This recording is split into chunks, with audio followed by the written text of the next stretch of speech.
এতগুলো সবজি দেখতে পাচ্ছেন তো, এটা কিন্তু একটাও বাজারের নয়, সব কিন্তু আমাদের গাছের টবে। একটা গোপাল সোপান আমাদের গোপুসোনাদের জন্য চাপিয়েছি।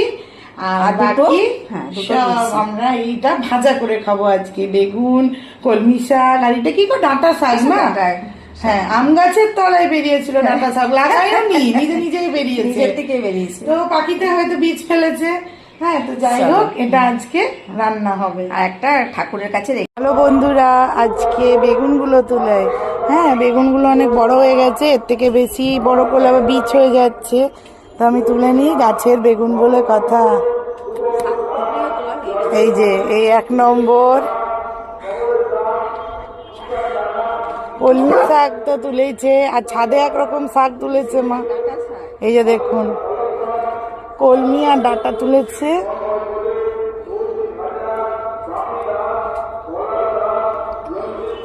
ঠাকুরকে দেবো, আর এইখান থেকে গোপুসোনাকেও আমি দেবো একটা বেগুন ভাজা করে, হ্যাঁ লুচি দিয়ে। এই যে দেখুন কত বড়, সব থেকে বড় এটা হয়েছে। দারুণ দারুণ, গাছের জিনিসের আলাদাই মজা, তাই না? এই যে এই দেখুন 3খানা হয়েছে, বড় বড়, দারুণ দারুণ আনন্দ। আর ভেতরে শাকও তুলেছে, চলুন দেখাই গা। সাথে সাথে ফুলও পেয়ে গেছি প্রচুর। হ্যাঁ, প্রত্যেক দিন কিছু না কিছু ফুল ফুটছে। তো বন্ধুরা, আজকে গোপুসোনাদেরকে, হ্যাঁ এই বেগুনটা দেব গোপুসোনাদেরকে। তো চলুন, গোপুসোনাদেরকে এটা আজকে ভাজা করে দেবো লুচির সাথে।